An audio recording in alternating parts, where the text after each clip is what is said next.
A successful businessman went to bed and never woke up. The next morning, his mother found his body wrapped in blankets inside his bedroom. The room smelled of bleach and ammonia. Almost every trace of blood had disappeared. But one horrifying detail stunned investigators. The victim's head was missing. As detectives followed the evidence, they uncovered an unbelievable family secret. The victim's ex-wife had secretly married his own son. Was this a carefully planned murder, or was someone else pulling the strings? This is the case of Jonathan Willett. August 2023, Henderson, Nevada. A quiet suburb far from the noise and crowds of the casino district. On the morning of August 7th, around 8 o'clock, a woman named Yoko looks out the window. She spots the pickup truck belonging to her 46-year-old son, Jonathan Willett. The vehicle is parked outside the house, even though Jonathan is supposed to be overseeing a major commercial relocation project that morning. He owns a logistics company and is known for sticking to his schedule without exception. Yoko heads downstairs and immediately notices that something feels off. The dogs are locked in the backyard, continuously howling. The garage door is open. A chair is lying overturned on the living room floor. Light is coming from the bedroom. Before we find out what was behind that door, let me take a quick moment to say something. Every case featured here is based on real criminal investigations. The story is built strictly from documented and verified facts with no fictional additions. If you appreciate that approach, consider supporting the channel with a subscription and any form of engagement. It genuinely helps me continue researching new cases and producing more content. Now, back to that morning. Yoko walks into the room. On the bed is a person wrapped tightly in several layers of blankets. Only a pair of feet and a trembling hand are visible. She pulls at the fabric, trying to wake her son. The moment she sees what is hidden beneath the blankets, she panics and calls emergency services. Following protocol, the dispatcher asks her to check whether the victim is breathing. Yoko responds, "He doesn't have a face, he doesn't have a neck." Police officers arrive at the scene. Sergeant Forrest Shields steps into the bedroom and immediately stops in his tracks. The air is filled with a powerful odor of ammonia and bleach. At the same time, the walls appear unusually clean, with no visible traces of blood anywhere in the room. Officers shine their flashlights toward the bed. Jonathan's body is literally giving off steam. An active chemical reaction is still underway.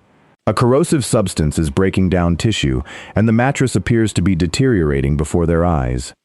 During the initial examination, investigators note the complete absence of any weapon connected to the crime. Jonathan's phone, keys, but one detail leaves detectives struggling to make sense of the scene. The person responsible had taken the victim's head. A question immediately emerges. How could someone carry out something like this while another person was asleep upstairs room, and leave behind virtually no biological evidence inside the room? To understand who would have reason to turn a crime scene into what looked like a chemical laboratory, you first have to look at Jonathan's life. Willett never fit the stereotype of a Las Vegas resident spending nights at poker tables and casino floors. He was born in Tokyo to a military family. From an early age, he grew up with strict discipline and learned to rely on himself. After moving to Nevada, he spent more than 2 decades working on the famous Las Vegas Strip. There, he sold timeshare packages to tourists. It's a job that demands exceptional resilience, tremendous charisma, and the ability to connect with virtually anyone. After building enough startup capital, Jonathan launched a recruiting agency that helped local residents find work. Then, shortly before the pandemic began, he started the logistics company that would later be the reason his mother became concerned when he failed to show up. The business grew quickly. Even high-profile clients came on board, including actor Jamie Foxx. Jonathan was the definition of a workaholic, but he was also someone his family could always rely on for support and protection. But behind the image of a successful entrepreneur was a personal life that had completely fallen apart. At the center of that ongoing turmoil was 45-year-old Devon Michaels. Years earlier, she had appeared in adult entertainment productions under the stage names Nikki and Tressie. Their marriage began in 2012 and, by all accounts, felt like a non-stop roller coaster. The couple had 2 daughters together, but by 2018, the relationship had completely broken down, leading to a difficult and bitter divorce. After that, things only became more complicated. In October 2022, Devon was arrested following allegations involving the mistreatment of her daughters.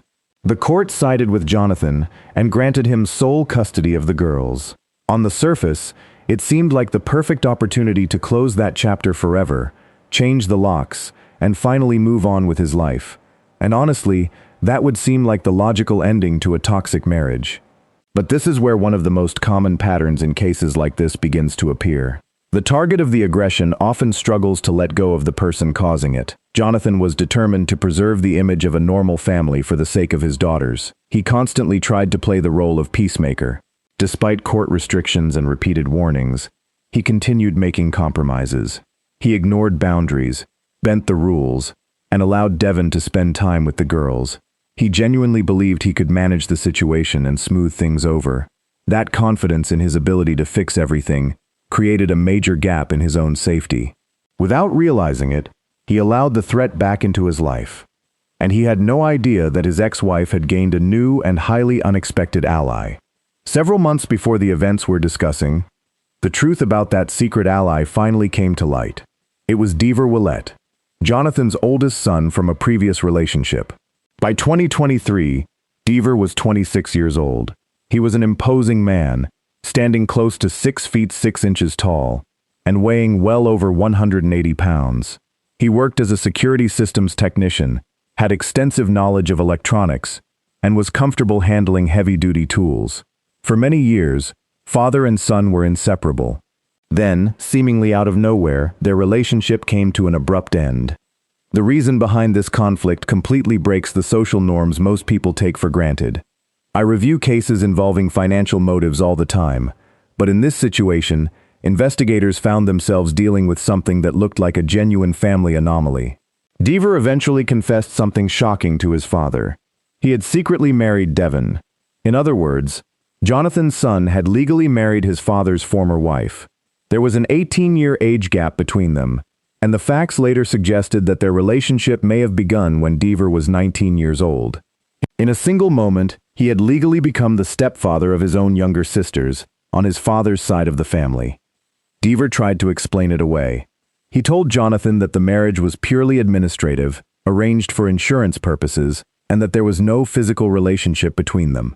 Jonathan did not take the news well. He sent Deaver a text message filled with anger, disbelief, and frustration. Most people, after learning something like that, would have cut all ties immediately and shown everyone involved the door. But Jonathan made a decision that went completely against basic self-preservation. His determination to keep the family together for the sake of his daughters outweighed logic. He came up with a plan that, even in hindsight, seems difficult to understand. He wanted everyone living under the same roof. Jonathan intended to move his daughters, his son, and his former wife into a house together in the quiet North Cheyenne area of northwest Las Vegas. He personally organized the move, rented the home, and packed the boxes himself. During those days of preparation, Deaver was often nearby, but he carefully avoided making eye contact with his father. Meanwhile, Jonathan genuinely believed he could repair the damage and bring everyone back together. On the evening of August 6th, the day before Jonathan's body was discovered, preparations for the move were nearly complete. Jonathan and Devon arrived at Yoko's home to spend the night. They settled into a first-floor bedroom. Later that evening, Devon offered to give her former husband a massage after a long day of work. She also had what appeared to be a legitimate medical reason for avoiding intimacy. She had recently undergone a gynecological procedure. That explanation provided the perfect opportunity to have Jonathan lie face down with his back toward her and lower his guard completely. Now, let's return to the morning of August 7th. While forensic specialists worked to safely collect evidence inside Yoko's bedroom, which had been saturated with chemical substances, investigators focused their attention on the primary suspect. Detectives headed to the home of Devon Michaels. The residence was located roughly 25 miles from where Jonathan's body had been found. The reasoning was straightforward. Devon was the last known person to be in the same room with Jonathan, and she was also the person who left the house late that night. Police officers arrive at the address and almost immediately stumble onto their first major break in the case. And it happens right out in the open. At that moment, Jonathan and Devon's daughters are playing in the driveway. The girls are the first to notice a cell phone lying on the ground near their mother's vehicle, a 2017 Nissan Armada. They instantly recognize it as their father's phone. When officers pick up the device, They notice a distinct, dark brown stain on the screen. A preliminary examination indicates that the substance is blood. You know, after reviewing countless investigations, I keep running into the same paradox. Think about this for a second. Why would someone spend so much effort eliminating evidence inside a room, use powerful chemical agents, and go to extraordinary lengths to conceal what happened, yet leave a blood-stained phone sitting next to their own vehicle where anyone could find it? Was it a simple mistake caused by exhaustion after a sleepless night? Or was it a sign that the person responsible believed they were smarter than everyone else? I'd be interested to hear your thoughts on that contradiction in the comments. The discovery of the phone, along with biological evidence on it, gives investigators solid grounds to obtain an emergency search warrant. As soon as the warrant is approved, detectives enter the house. They begin a careful room-by-room search. Inside Devon's bedroom, investigators eventually reach a dresser filled with personal belongings. At the very bottom of one drawer, hidden beneath stacks of underwear, detectives discover a plastic bag tied shut with a tight knot. Inside the bag are Jonathan's keys, his wallet, and his social security card. These were items he routinely carried with him. At the same time, another team of investigators is examining objects in a nearby room. On a shelf, they come across a brand new photo album. They open it and find recent wedding photographs. In the pictures, Devon is posing in a white dress beside a groom who is kissing her on the cheek. That groom is Devon. For investigators, this becomes documented proof of the secret marriage between the former stepmother and stepson. The discovery completely changes the direction of the investigation. The victim's personal belongings had been carefully hidden among clothing, and investigators now had evidence confirming the relationship between Jonathan's former wife and his son. At that point, it becomes clear that this was not a spontaneous argument that spiraled into an unexpected outcome. Investigators begin documenting what appears to be a coordinated family conspiracy. Now, detectives face a new challenge. They need to determine exactly how responsibilities were divided between the two suspects. Their goal is to establish, through documented evidence, who handled the instrument connected to the crime, and to reconstruct the movements of both individuals in the hours surrounding the incident. On August 15th, a little more than a week after Jonathan's body was discovered, detectives bring Devon to the Henderson Police Department for a formal interview. At first, she appears remarkably confident, almost to the point of arrogance. When investigators directly ask how a fresh blood stain ended up on her former husband's cell phone, she offers the most ordinary explanation possible. According to Devon, while packing boxes for the move, but Jonathan accidentally cut his hand and unknowingly transferred blood onto the phone screen. But detectives already have a preliminary medical report sitting on the table in front of them. The medical examiner's findings are clear.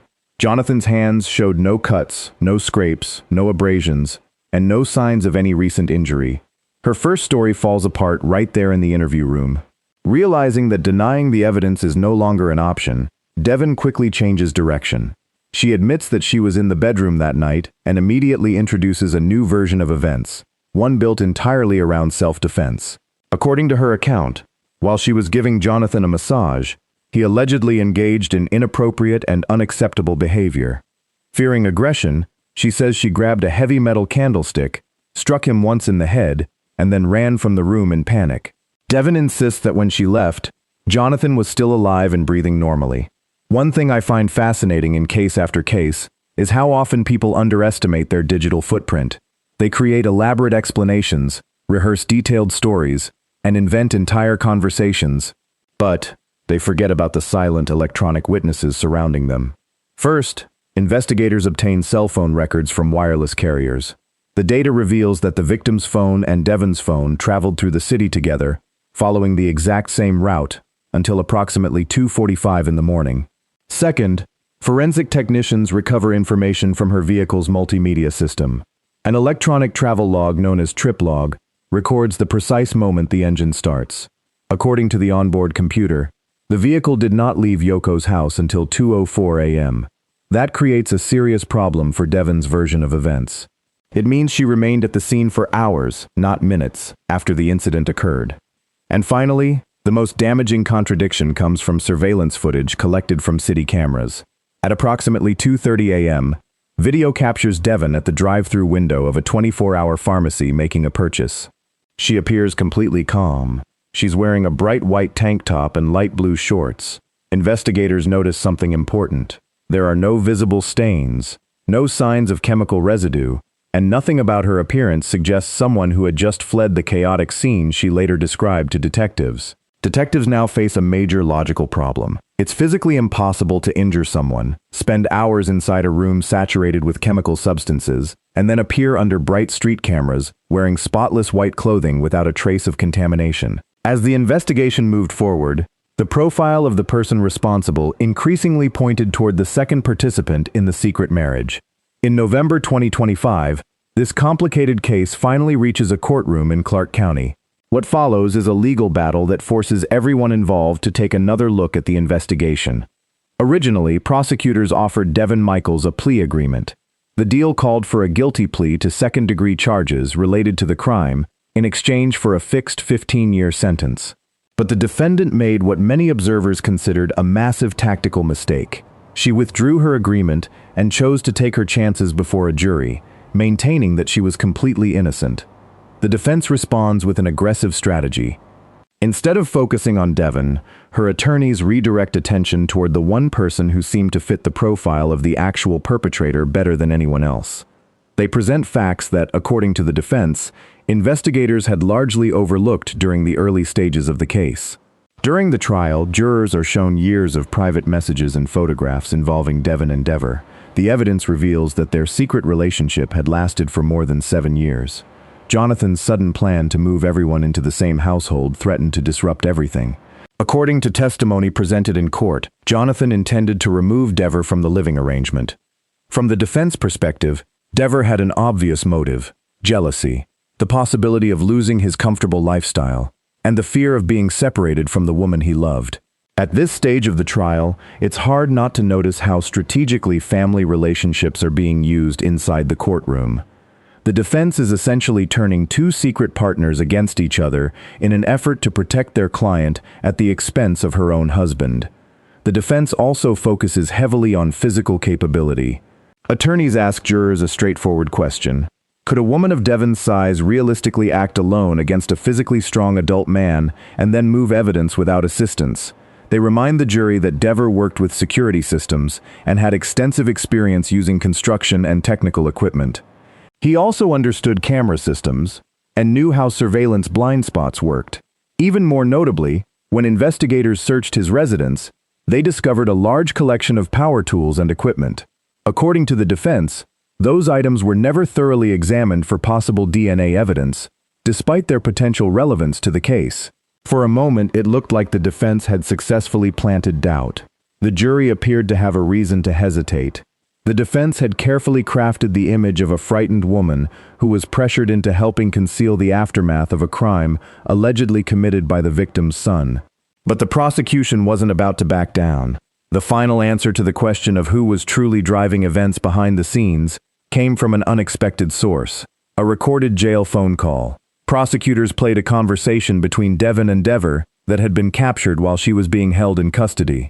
During the call, Devin breaks down in tears and tells her young husband that investigators don't really have anything substantial against her, just a bottle of cleaning solution. Dever's response is strikingly cold. There is no sign of concern, loyalty, or partnership. He tells her that he's moving to California and that their relationship is over. In an instant, he distances himself from his wife, leaving her to face the justice system alone and dismantling one of the defense's last remaining arguments. To eliminate any lingering uncertainty, prosecutors carefully reconstruct the events of August 6th. That evening, Jonathan lies down on a bed in the first-floor bedroom, while Devin begins the massage she had offered earlier. According to toxicology findings presented in court, Jonathan had alcohol and tetrahydrocannabinol in his system. The results suggested that he was deeply relaxed, his reactions were slowed, and before long, he drifted into a heavy sleep.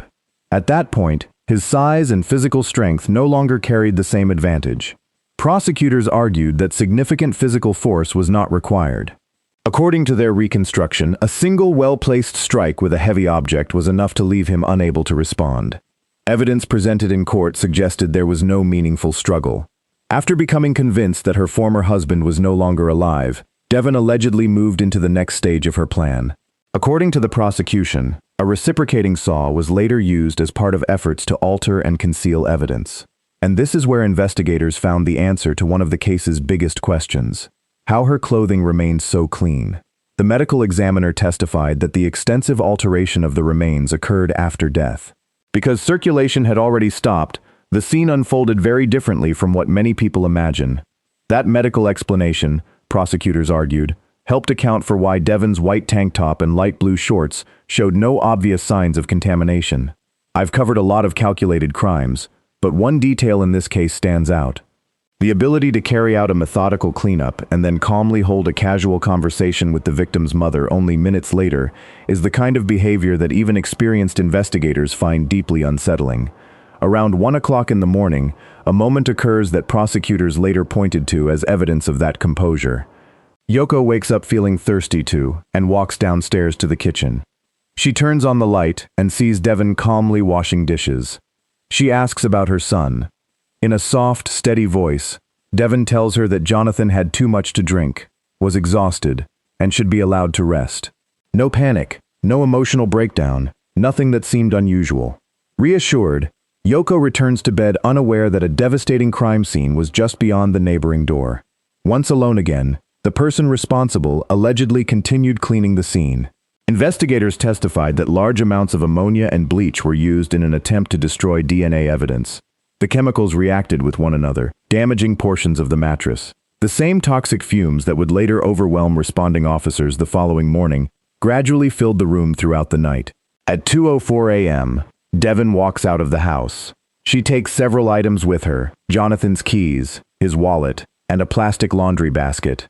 According to prosecutors, concealed inside that basket was a critical piece of evidence connected to the crime.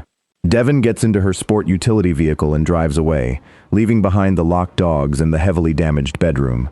After surveillance footage and toxicology evidence dismantled the self-defense narrative, prosecutors presented what they considered the strongest piece of evidence in the entire case.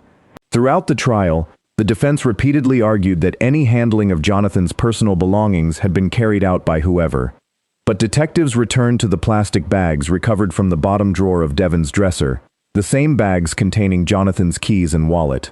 A forensic specialist takes the stand. Using laboratory findings, the expert confirms that genetic material belonging to the defendant was recovered from the tightly tied knots on those bags. The defense attempts to suggest accidental DNA transfer. The expert responds with a statistical analysis. According to the findings presented in court, the probability that someone else tied those knots was approximately 1 in 90 octillion. That's a number containing 27 zeros. Faced with evidence that's specific, there was little room for debate.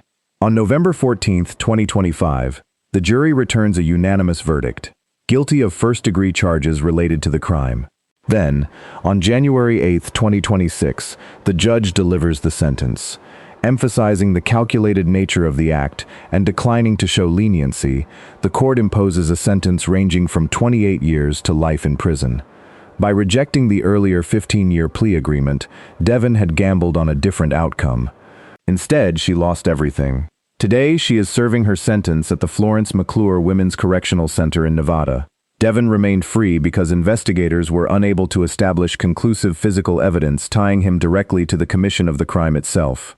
Jonathan's daughters are now being raised by their grandparents. But one dark chapter of this case remains unresolved. The businessman was laid to rest without every question being answered.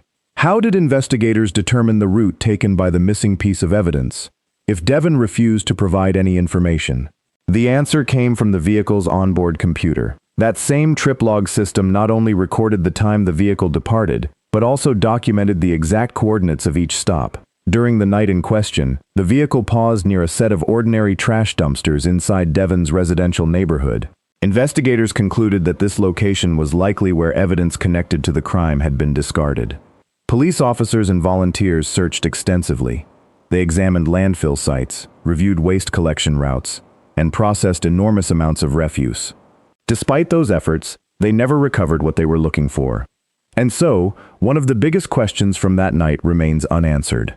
To this day, that final secret remains locked away with the person convicted in the case. Jonathan Willett lost his life in a crime that shocked even experienced investigators. A jury reached its verdict, but one crucial piece of evidence has never been found. Some questions were answered in court. Others may never be answered at all. What do you think really happened that night? Let us know your thoughts in the comments below. If you enjoy factual true crime stories based on verified investigations and court records, don't forget to subscribe and turn on notifications. Your support helps us continue bringing you new cases every week. Thank you for watching, and we'll see you in the next case.